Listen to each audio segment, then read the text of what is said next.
नमस्कार दोस्तों, कैसे हो आप लोग। उम्मीद है अच्छे होंगे। और मैं लेके आया हूँ आपके लिए RSCIT की, किसकी दोस्तों, RSCIT की इम्पोर्टेंट क्लास है। ठीक है, IMP क्लास है और इसमें 25 क्वेश्चन रहेंगे दोस्तों। और ये 25 क्वेश्चन अगर आप देख लेते हो तो काफ़ी सारा मतलब बहुत कुछ सीख जाओगे आप इस क्लास में, और बहुत सारे क्वेश्चन आपके सही हो जाएंगे। ठीक है दोस्तों, स्टार्ट करते हैं आज की क्लास। और स्टार्टिंग में मैं थोड़ा पेन चेंज कर लेता हूँ इस क्लास में। ठीक है, मैंने यहाँ पे ग्रीन रख दिया आज। ठीक है दोस्तों पहला सवाल हमारे सामने है कि भारत सरकार की भीम ऐप का उपयोग किसके लिए होता है। भारत सरकार की भीम ऐप का उपयोग किसके लिए होता है। पहला, सोशल मीडिया चलाने के लिए, यूपीआई आधारित डिजिटल भुगतान करने के लिए, इंटरनेट स्पीड मापने के लिए, या गेम डाउनलोड करने के लिए। बताइए दोस्तों, जो भीम ऐप है उसका जो उपयोग है वो किसके लिए किया जाता है।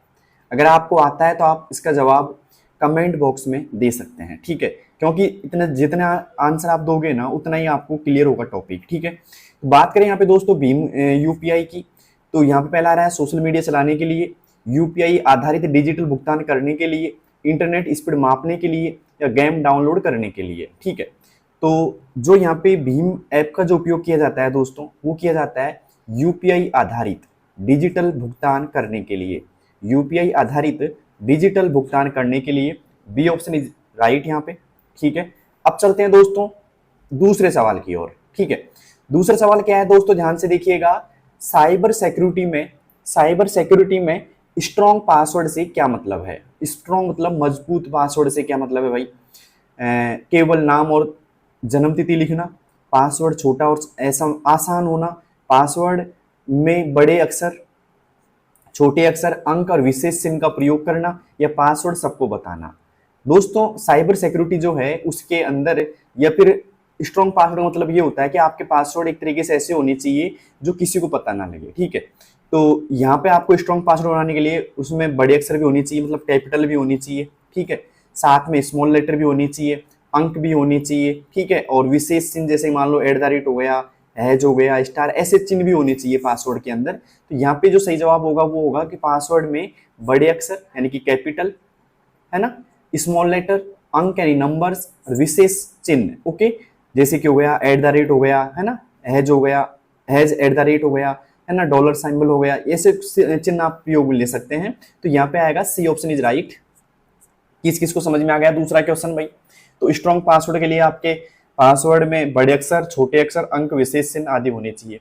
ऐसे सवाल पूछ लिए जाते हैं एग्जाम के अंदर। ठीक है, और आप पूछ ले जाते बताना है आपको। ठीक है, अब चलते हैं तीसरे सवाल की ओर। तीसरा सवाल है दोस्तों यहाँ पे, ऑनलाइन शॉपिंग करते समय पेमेंट गेटवे का क्या अर्थ है, या फिर ऑनलाइन शॉपिंग करते समय पेमेंट गेटवे का कार्य क्या है। बताइए क्या वर्क करता है पेमेंट गेटवे। केवल ऑर्डर कंफर्म करना, खरीदार और विक्रेता के बीच सुरक्षित भुगतान सुनिश्चित करना, इंटरनेट स्पीड बढ़ाना, या केवल बिल डाउनलोड करना। बताइए दोस्तों, ऑनलाइन शॉपिंग करते समय पेमेंट गेटवे का क्या कार्य है। अगर आपको आता है तो बताइए जल्दी से, नहीं आता तो वेट कीजिए थोड़ा सा, मैं बताऊंगा इसका आंसर। तो दोस्तों ऑनलाइन शॉपिंग करते समय पेमेंट गेटवे का जो कार्य होता है वो होता है खरीदार और विक्रेता के बीच सुरक्षित भुगतान सुनिश्चित करना। B option is right. क्या होगा दोस्तों, बी ऑप्शन होगा। ठीक है, अब चलते हैं दोस्तों अगले सवाल की ओर। अगला सवाल हमारे सामने चौथा। 3 तक आपको कोई दिक्कत नहीं आई होगी शायद, मुझे उम्मीद है आपसे। चौथा सवाल है दोस्तों, ध्यान से देखिएगा। साइबर सिक्योरिटी में फायरवॉल का उपयोग क्या उपयोग है। ठीक है, बताइए दोस्तों क्या उपयोग है।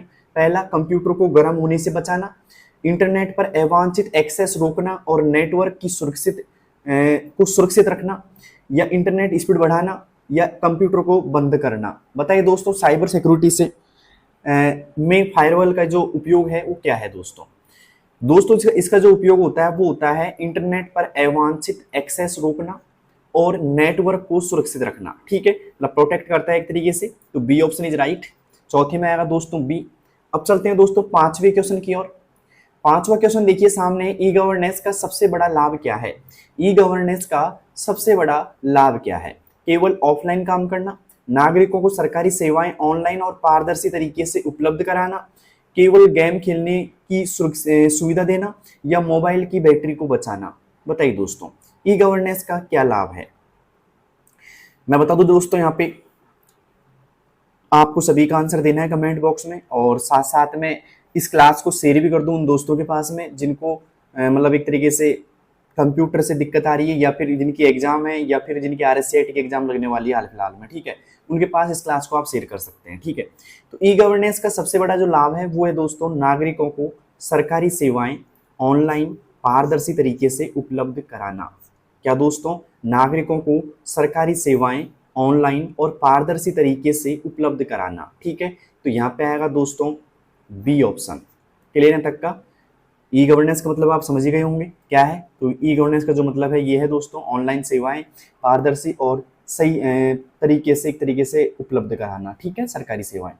अब चलते हैं दोस्तों अगले सवाल की ओर, लेकिन मुझे बताइए किस किस के 5 में से 5 एकदम करेक्ट हैं, जल्दी से मुझे बताइए। अब चलते हैं दोस्तों छठे सवाल की ओर। छठा सवाल है दोस्तों, पैन कार्ड आधार कार्ड, पैन कार्ड आधार कार्ड को डिजिटल रूप से जोड़ने का मुख्य उद्देश्य क्या है? बताइए दोस्तों, पैन कार्ड और आधार कार्ड को डिजिटल रूप से जोड़ने का मुख्य उद्देश्य क्या है? केवल जन्म तिथि पता करना, वित्तीय लेन देन में पारदर्शिता और टैक्स से बचने वालों पर नियंत्रण रखना, इंटरनेट स्पीड बढ़ाना, मोबाइल नंबर अपडेट करना। बताइए दोस्तों क्या उद्देश्य है कि आपको पैन कार्ड से लिंक कर दिया जाता है किसको? आधार कार्ड को, है ना। तो बताइए दोस्तों क्या उद्देश्य है इसका? दोस्तों इसका उद्देश्य है वित्तीय लेन देन में पारदर्शिता और टैक्स से बचने वालों पर नियंत्रण रखना, ठीक है। तो यहाँ पे आएगा बी ऑप्शन इज राइट, ठीक है। उम्मीद है आपको छठा क्वेश्चन समझ में आ गया होगा, ठीक है। अब चलते हैं 7वें क्वेश्चन की ओर। 7वां क्वेश्चन हमारे सामने है दोस्तों, साइबर फ्रॉड से बचने के लिए सबसे सही तरीका कौन सा है? साइबर फ्रॉड से बचने के लिए सबसे सही तरीका कौन सा है? पहला, बैंक OTP किसी से साझा नहीं करना, दूसरा पासवर्ड दूसरों को बताना, तीसरा संदिग्ध लिंक पर तुरंत क्लिक करना, या बिना चेक किए वेबसाइट पर कार्ड डालना। बताइए दोस्तों क्या होगा इसका सही जवाब? बताइए कैसे बचोगे आप साइबर फ्रॉड से? अगर आपको आ रहा है 4 ऑप्शनों में से कोई तो आप कमेंट बॉक्स में दे सकते हैं इसका आंसर। दोस्तों कमेंट में आंसर देने से आपकी मानसिकता एकदम क्लियर हो जाएगी, और जो आप कमेंट बॉक्स में दोगे ना जिनका आंसर वो भूलोगे नहीं आप, ठीक है। एग्जाम हॉल में आपको याद रहेंगे। और एग्जाम हॉल से याद आया दोस्तों, आपके दोस्तों 35 क्वेश्चन होने वाले हैं एग्जाम में, ठीक है। 35 क्वेश्चन आएंगे, और 35 में से प्रत्येक क्वेश्चन आपका 2 नंबर का होगा, मतलब 35 गुणा 2 मतलब 70 नंबर का आपका पेपर रहेगा, ठीक है। और 70 नंबर में से मतलब 35 में से आपको पास होने के लिए चाहिए, पास होने के लिए आपको 14 क्वेश्चन सही चाहिए। जो बंदा 14 क्वेश्चन सही कर देता है पेपर के अंदर वो क्या हो जाएगा दोस्तों? पास हो जाएगा, ठीक है। तो आपको सिर्फ पास होना ही नहीं देखना, आपको सारे क्वेश्चन सही करने हैं दोस्तों, और नेगेटिव मार्किंग नहीं होगी, ठीक है। नेगेटिव जो मार्किंग है वो नहीं होगी, ठीक है। तो ये नहीं है कि कोई क्वेश्चन गलत हो जाएगा तो उसके नंबर कटेंगे, ऐसा नहीं। सारे क्वेश्चन आपको करके आने हैं और बेस्ट तरीके से करके आने हैं, ठीक है। एग्जाम आपकी OMR सीट पे होगी तो गोले खाले करने पड़ेंगे आपको, ठीक है। तो सही जो ऑप्शन है उसका एक भी गोला खाला करना है, 2 नहीं करना, ठीक है। और अगर आपको OMR सीट भरना नहीं आता तो कमेंट बॉक्स में बताइए, मैं इसके ऊपर वीडियो बना दूंगा पूरी, ठीक है। अब देखिए दोस्तों, साइबर फ्रॉड से बचने के लिए सही तरीका कौन सा होता है? बैंक OTP किसी से साझा नहीं करना, बैंक OTP किसी से साझा नहीं करना, ओके। मतलब किसी को मत दो आप बैंक OTP। क्लियर है तक का? अब चलते हैं दोस्तों 8वें सवाल की ओर। 8वां सवाल है हमारा यहाँ पे, सोशल मीडिया का सबसे बड़ा लाभ क्या है? सोशल मीडिया का सबसे बड़ा लाभ क्या है? केवल गेम खेलने के लिए, इंटरनेट स्पीड बढ़ाना, केवल मोबाइल चार्ज करना, लोगों से जुड़ना, जानकारी साझा करना और व्यापार को बढ़ावा देना। बताइए दोस्तों सोशल मीडिया का सबसे बड़ा लाभ क्या है? अगर आपको आता है तो आप कमेंट बॉक्स में इसका आंसर दे सकते हैं दोस्तों। अगर आपको आता है तो कमेंट बॉक्स में इसका आंसर दे सकते हैं आराम से। सोशल मीडिया का उदाहरण कौन सा है? सोशल मीडिया का सबसे बड़ा लाभ क्या है? ठीक है, उदाहरण नहीं पूछा, लाभ पूछा है भाई। सोशल मीडिया का सबसे बड़ा लाभ क्या है? बताइए दोस्तों क्या लाभ है? केवल गेम खेलने के लिए, इंटरनेट स्पीड बढ़ाना, केवल मोबाइल चार्ज करना, लोगों से जुड़ना, जानकारी साझा करना और व्यापार को बढ़ावा देना। क्या है दोस्तों? आप भी सोशल मीडिया चलाते होंगे वैसे, तो बताइए क्या लाभ होता है इसका? बेस्ट लाभ क्या है वैसे? दोस्तों सोशल मीडिया का जो सबसे बड़ा लाभ है ना, वो है लोगों से जुड़ना, जानकारी साझा करना, शेयर करना और व्यापार को बढ़ावा देना। ठीक है, तो यहाँ पे आएगा डी ऑप्शन इज राइट। ठीक है, लोगों से जुड़ना, जानकारी साझा करना और व्यापार को बढ़ावा देना। अब चलते हैं दोस्तों 9वें सवाल की ओर। 9वां सवाल है हमारा, ऑनलाइन फॉर्म भरते समय सबसे जरूरी सावधानी क्या है? जानकारी कहीं भी कॉपी पेस्ट कर देना, केवल नाम लिखना, सही और सुरक्षित वेबसाइट पर जाकर व्यक्तिगत जानकारी भरना या पासवर्ड सार्वजनिक करना। ऑनलाइन फॉर्म भरते समय सबसे जरूरी सावधानी क्या है दोस्तों? आपने भरे होंगे ऑनलाइन फॉर्म, तो आप सबसे बड़ी सावधानी क्या रखोगे? अगर आपने भरे हैं तो कमेंट बॉक्स में बता सकते हैं कि भाई क्या सावधानी रखना चाहोगे इन चारों में से। चार ऑप्शन जो आपके सामने है ना, उनमें से कौन सी सावधानी आप रखना चाहोगे? दोस्तों अगर आप ऑनलाइन फॉर्म भरते हैं तो सबसे जरूरी जो सावधानी आपको रखनी है वो रखनी है सही और सुरक्षित वेबसाइट पर जाकर। मतलब सबसे पहले तो आपको सही और सुरक्षित वेबसाइट देखनी है और वहां पे आपको व्यक्तिगत जानकारी भरनी है, ठीक है। तो यहाँ पे आएगा C option is right. Okay, उम्मीद है समझ में आ गया होगा। 90 में आएगा सी। और 9 में से आपके कितने सही हो चुके हैं भाई, जल्दी से कमेंट बॉक्स में आप मुझे शेयर कर सकते हैं। अब चलते हैं दोस्तों 10वें क्वेश्चन की ओर। 10वां क्वेश्चन है, भुगतान यानी कि डिजिटल पेमेंट का सबसे बड़ा लाभ क्या है? डिजिटल भुगतान का सबसे बड़ा लाभ क्या है? इसमें पैसा कभी नहीं कटता, यह केवल व्यापारियों के लिए है, नगद यानी कि कैश रखने की जरूरत नहीं, तुरंत ऑनलाइन लेन देन किया जा सकता है, इसमें केवल डॉलर का उपयोग होता है। बताइए दोस्तों, डिजिटल भुगतान का सबसे बड़ा लाभ क्या है? क्या लाभ है दोस्तों? दोस्तों लाभ यह है कि नगद रखने की जरूरत नहीं है, ओके, तुरंत ऑनलाइन लेन देन किया जा सकता है, ओके। ये एक तरीके से इसका सबसे बड़ा लाभ एक तरीके से, ठीक है, कि डिजिटल भुगतान में क्या होता है कि नगद में आपको रखने की जरूरत नहीं है, ऑनलाइन आप पेमेंट कर सकते हो आराम से, ठीक है। तो 10 में से कितने सही हो गए हैं जल्दी से बताइए मुझे। अब चलते हैं 11वें की ओर बिना किसी देरी के। 11वां क्वेश्चन दोस्तों सामने दिखाई दे रहा होगा आपको, यूपीआई। अब देखो यहाँ पे कई बार यहाँ सवाल पूछ लिया जाता है कि यूपीआई फुल फॉर्म क्या होती है? Unified payment interface. क्या होती है दोस्तों? यूनिफाइड पेमेंट इंटरफेस का उपयोग किस प्रकार होता है? अब देखो सवाल तो ये है कि यूपीआई का उपयोग किस प्रकार है, लेकिन सवाल इसमें ये भी बन रहा है कि यूपीआई की फुल फॉर्म क्या है, पता है ना आपको। तो कई बार सवाल यह जाता है कि यूपीआई की फुल फॉर्म क्या होती है, तो आप करके आना उसमें यूनिफाइड पेमेंट इंटरफेस का उपयोग किस प्रकार होता है? केवल चेक से भुगतान करने में, मोबाइल नंबर या क्यूआर कोड द्वारा तुरंत बैंक खाते में भुगतान करने में, केवल इंटरनेट कैफे से पेमेंट करने में, या इसमें बैंक की आवश्यकता नहीं होती? बताइए दोस्तों क्या होता है इसका सही जवाब? अगर आपको आता है, आपने यूपीआई का उपयोग किया है, तो आप बता सकते हैं दोस्तों। दोस्तों इसका जो सही जवाब होगा वो होगा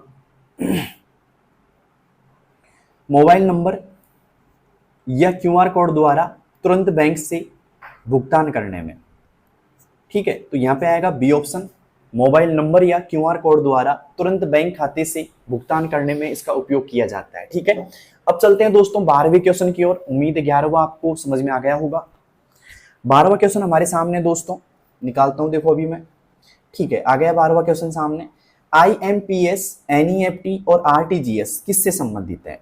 ठीक है, आईएमपीएस, नेफ्ट, एनईएफटी या आरटीजीएस किससे संबंधित है? ऑनलाइन बैंकिंग ट्रांजैक्शंस मेथड से, सोशल मीडिया प्लेटफॉर्म से, कंप्यूटर प्रोग्रामिंग लैंग्वेज से या एंटीवायरस प्रोग्राम से? बताइए दोस्तों, आईएमपीएस यानी कि आईएमपीएस या नेफ्ट और आरटीजीएस किससे संबंधित है? ऑनलाइन बैंकिंग ट्रांजैक्शंस मेथड से है, सोशल मीडिया प्लेटफॉर्म से है, कंप्यूटर प्रोग्रामिंग लैंग्वेज से है या एंटीवायरस प्रोग्राम से? बताइए दोस्तों किससे संबंधित है? अगर आपको आता है तो बताइए जल्दी से, मुझे पता लगेगा आपको कितना क्या आता है इसमें, ठीक है।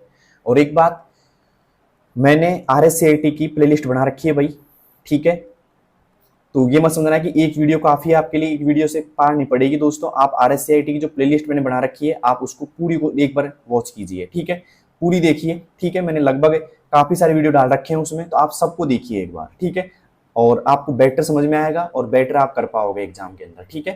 तो तैयारी को मजबूत करने के लिए आपको प्लेलिस्ट जरूर देखनी चाहिए दोस्तों, ठीक है। ये मत सोचना कि एक वीडियो काफी है या एक वीडियो से पार पड़ जाएगी हमारी, तो ऐसा नहीं होता दोस्तों, आपको बहुत मेहनत करनी पड़ेगी, ठीक है।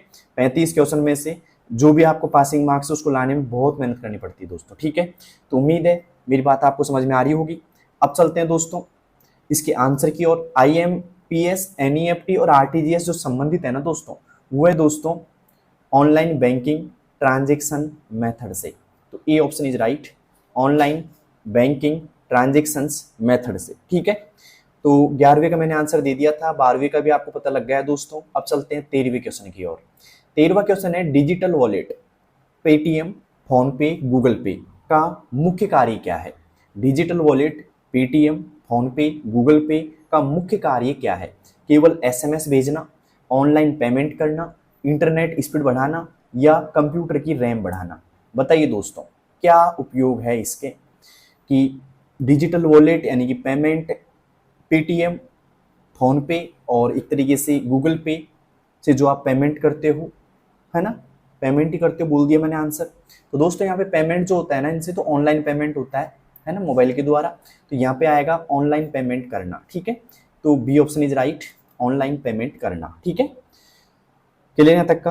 अब चलते हैं दोस्तों 14वें सवाल की और 14वां सवाल हमारे सामने है। ऑनलाइन भुगतान करते समय ओटीपी का उपयोग क्यों किया जाता है? ऑनलाइन भुगतान करते समय ओटीपी का उपयोग क्यों किया जाता है? केवल एसएमएस भेजने के लिए, पहचान सत्यापित यानी कि वेरीफाई करने और सुरक्षा सुनिश्चित करने के लिए, मोबाइल चार्ज करने के लिए या कंप्यूटर चालू करने के लिए? दोस्तों यहाँ पे जो हम ओटीपी का जो उपयोग करते हैं वो करते हैं दोस्तों पहचान सत्यापित यानी कि वेरीफाई करने में और सुरक्षा सुनिश्चित करने के लिए, ठीक है। B option is right, okay. तो पहचान सत्यापित करने के लिए ओटीपी का प्रयोग किया जाता है दोस्तों। अब चलते हैं दोस्तों 15वें सवाल की ओर। 9वां तो कहाँ से आएगा? 15वां है दोस्तों साइबर सिक्योरिटी का अर्थ क्या है? साइबर सिक्योरिटी का अर्थ क्या है? इंटरनेट पर वीडियो डाउनलोड करना, केवल मोबाइल लॉक करना, केवल वाईफाई का पासवर्ड बदलना, इंटरनेट पर काम करते समय अपनी जानकारी और डेटा को सुरक्षित रखना। बताइए दोस्तों साइबर सिक्योरिटी का अर्थ क्या है? अगर आपको आता है तो आप मुझे बता सकते हैं कमेंट बॉक्स के अंदर इसका जवाब। साइबर सिक्योरिटी का अर्थ क्या है?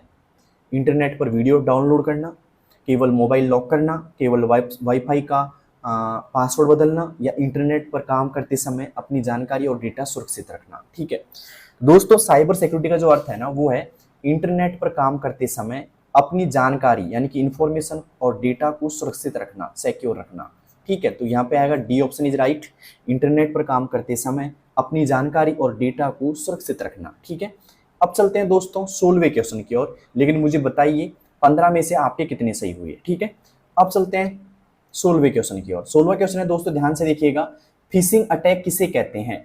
फिशिंग अटैक किसे कहते हैं? जब कोई व्यक्ति नकली ईमेल या वेबसाइट बनाकर पासवर्ड और बैंक विवरण चुरा लेता है, जब कंप्यूटर तेज चलता है, जब मोबाइल पर डेटा बढ़ जाता है या जब इंटरनेट बंद हो जाता है। बताइए दोस्तों फिशिंग अटैक क्या होता है? फिशिंग अटैक किसे कहते हैं? जब कोई व्यक्ति नकली ईमेल या वेबसाइट बनाकर पासवर्ड और बैंक विवरण चुरा लेता है, मतलब इंफॉर्मेशन चुरा लेता है, या फिर जब कंप्यूटर तेज चलता है, जब मोबाइल का डेटा बढ़ जाता है या इंटरनेट बंद हो जाता है। दोस्तों फिशिंग अटैक एक तरीके से होता है कि आपकी एक निजी जानकारी चुराना, ठीक है, ईमेल के द्वारा। इसका मतलब कई बार आता है कि फिशिंग का संबंध किससे? ईमेल से। किससे दोस्तों? ईमेल से होता है ज्यादातर, ठीक है। तो यहाँ पे जो आएगा वो आएगा जब कोई व्यक्ति नकली ईमेल या वेबसाइट बनाकर पासवर्ड और बैंक विवरण चुरा लेता है, ठीक है। तो यहाँ पे आएगा ए ऑप्शन इज राइट, 16 में आएगा दोस्तों ए। तो अब चलते हैं दोस्तों अगले सवाल की ओर। अगला सवाल हमारे सामने 17वां है दोस्तों, इंटरनेट बैंकिंग के जरिए क्या क्या किया जा सकता है? इंटरनेट बैंकिंग के जरिए क्या क्या किया जा सकता है? केवल सोशल मीडिया चलाना, बैंक खाते से पैसा ट्रांसफर करना और बैंक बैलेंस चेक करना, या फिर केवल मोबाइल रिचार्ज करना या एटीएम चलाना। बताइए दोस्तों इंटरनेट बैंकिंग के जरिए आप क्या क्या कर सकते हैं? दोस्तों इंटरनेट बैंकिंग के जरिए देखो केवल सोशल मीडिया चलाना बिल्कुल गलत है, नहीं होगा। बैंक खाते से पैसा ट्रांसफर करना, हाँ ये सही है, और साथ में बैंक बैलेंस चेक करना, ठीक है। तो यहाँ पे जाकर के B option is right, okay, internet banking के द्वारा किया जा सकता है, ओके। तो यहाँ पे बी ऑप्शन होगा, ठीक है। अब चलते हैं दोस्तों 18वें क्वेश्चन की ओर। 18वां क्वेश्चन क्या है? ध्यान से देखिएगा। आरबीआई भारतीय रिजर्व बैंक की भूमिका डिजिटल भुगतान में क्या है? बताइए दोस्तों आरबीआई यानी कि भारतीय रिजर्व बैंक, ओके, की भूमिका डिजिटल भुगतान में क्या है? केवल मोबाइल कंपनियों को सपोर्ट करना, बैंकिंग और डिजिटल लेन देन के नियम बनाना और ग्राहकों की सुरक्षा सुनिश्चित करना, या इंटरनेट डेटा बढ़ाना, सोशल मीडिया चलाना। बताइए दोस्तों आरबीआई का क्या भूमिका है डिजिटल में, ठीक है। दोस्तों यह भूमिका यह है कि बैंकिंग और डिजिटल लेन देन के नियम बनाना और ग्राहकों की सुरक्षा सुनिश्चित करना। तो यहाँ पे आएगा बी ऑप्शन, ठीक है, बी ऑप्शन इज राइट। तो उम्मीद है 18वां समझ में आ गया होगा। बैंकिंग और डिजिटल लेन देन के नियम बनाना और ग्राहकों की सुरक्षा सुनिश्चित करना, ठीक है। अब चलते हैं 19वें सवाल की ओर। आधार इनेबल्ड पेमेंट सिस्टम AEPS का उपयोग किस लिए होता है? बताइए दोस्तों। केवल मोबाइल कॉल करने के लिए, केवल इंटरनेट स्पीड बढ़ाने के लिए, बैंकिंग सेवाएं प्राप्त करने के लिए जहां सिर्फ आधार नंबर और बायोमेट्रिक से पहचान होती है, केवल सोशल मीडिया पर लॉगिन करने के लिए। दोस्तों पहली बात बता देता हूं मैं, यहाँ से ये सवाल ही बनता है कि भाई AEPS का पूरा नाम क्या है? AEPS का पूरा नाम क्या है? तो AEPS का पूरा नाम है दोस्तों, यहाँ पे दिखाई दे रहा होगा आपको, आधार इनेबल्ड पेमेंट सिस्टम। ये AEPS का पूरा नाम है, ठीक है। और कई बार सवाल आ सकता है कि AEPS का फुल फॉर्म क्या है? आधार इनेबल्ड पेमेंट सिस्टम। और ये जो काम आता है ना दोस्तों, वो आता है बैंकिंग सेवाएं प्राप्त करना, ठीक है। बैंकिंग सेवाएं प्राप्त करने के लिए काम आता है जहां सिर्फ आधार नंबर और बायोमेट्रिक से काम हो जाए, ठीक है। मतलब आधार कार्ड और बायोमेट्रिक से आप एक तरीके से काम कर सकते हैं AEPS के द्वारा, ठीक है। तो यहाँ पे आएगा दोस्तों, C option is right, banking सेवाएं प्राप्त करने जहां सिर्फ आधार नंबर और बायोमेट्रिक से पहचान होती है, ठीक है। अब चलते हैं 20वें सवाल की ओर। 20वां सवाल है दोस्तों, ध्यान से देखिएगा। साइबर कैफे से इंटरनेट का उपयोग करते समय सबसे बड़ी सावधानी क्या होनी चाहिए? साइबर कैफे से इंटरनेट उपयोग करते समय सबसे बड़ी सावधानी क्या होनी चाहिए? पासवर्ड ब्राउजर में सेव नहीं करना चाहिए, इंटरनेट को लगातार ऑन रखना चाहिए, पासवर्ड सबको बता देना चाहिए, या केवल सोशल मीडिया खोलना चाहिए? बताइए दोस्तों। साइबर कैफे से जो इंटरनेट का उपयोग करते हो आप, ठीक है, तो सबसे बड़ी सावधानी क्या होनी चाहिए? जल्दी से बताइए कमेंट बॉक्स के अंदर। तो जो सबसे बड़ी सावधानी ये है दोस्तों, पासवर्ड को ब्राउजर में सेव नहीं करना चाहिए। पासवर्ड को ब्राउजर में सेव नहीं करना चाहिए, ठीक है। तो ए ऑप्शन इज राइट। किस किस का सही है भाई? 20वां। और 20 में से 20 किसने सही कर दिए, वो भी मुझे आप जल्दी से बता दीजिए, ठीक है। अब चलते हैं दोस्तों 21वें सवाल की ओर। 21वां क्या है? ध्यान से देखिएगा दोस्तों। 21वां है आधार आधारित eKYC का प्रयोग कहाँ होता है? आधार आधारित eKYC का प्रयोग कहाँ होता है? केवल मोबाइल चार्ज करने में, बैंक अकाउंट खोलने, सिम कार्ड लेने और डिजिटल सेवाएं लेने में, इंटरनेट स्पीड चेक करने में, केवल गेम खेलने में? बताइए दोस्तों, आधार आधारित eKYC का उपयोग या प्रयोग कहाँ होता है? जल्दी से आप बता सकते हो मुझे। आधार आधारित eKYC का प्रयोग कहाँ होता है? दोस्तों आधार आधारित eKYC का जो प्रयोग होता है वो होता है बैंक अकाउंट खोलने में, ठीक है, सिम कार्ड लेने में और डिजिटल सेवाएं लेने में, ठीक है। यहाँ पे आएगा B option is right. Okay, अब चलते हैं दोस्तों 22वें सवाल की ओर। उम्मीद 21वां आपको समझ में आ गया होगा। 22वां सवाल दोस्तों क्या है? ध्यान से देखिएगा। क्यूआर कोड आधारित भुगतान प्रणाली को क्यों लोकप्रिय हो रही है? क्यूआर कोड आधारित भुगतान प्रणाली क्यों लोकप्रिय हो रही है? क्योंकि इसमें केवल बड़ा व्यापारी भुगतान ले सकता है, इसमें किसी भी दुकान पर केवल कैश से भुगतान होता है, इसमें ग्राहक सीधे अपने मोबाइल से क्यूआर कोड स्कैन करके बैंक खाते से तुरंत भुगतान कर सकता है, इसमें OTP की आवश्यकता नहीं होती है। जल्दी से आप बता सकते हो मुझे, क्यूआर आधारित भुगतान प्रणाली क्यों लोकप्रिय हो रही है? ठीक है, तो दोस्तों यहाँ पे जो सही जवाब होगा, इसमें ग्राहक सीधे अपने मोबाइल से क्यूआर कोड स्कैन करेगा और बैंक खाते से तुरंत भुगतान साझा कर सकता है, मतलब कर सकता है, पेमेंट कर सकता है बैंक खाते से, ठीक है। तो तुरंत कर सकता है, सुविधा होती है, समय की बचत होती है इसमें, ठीक है।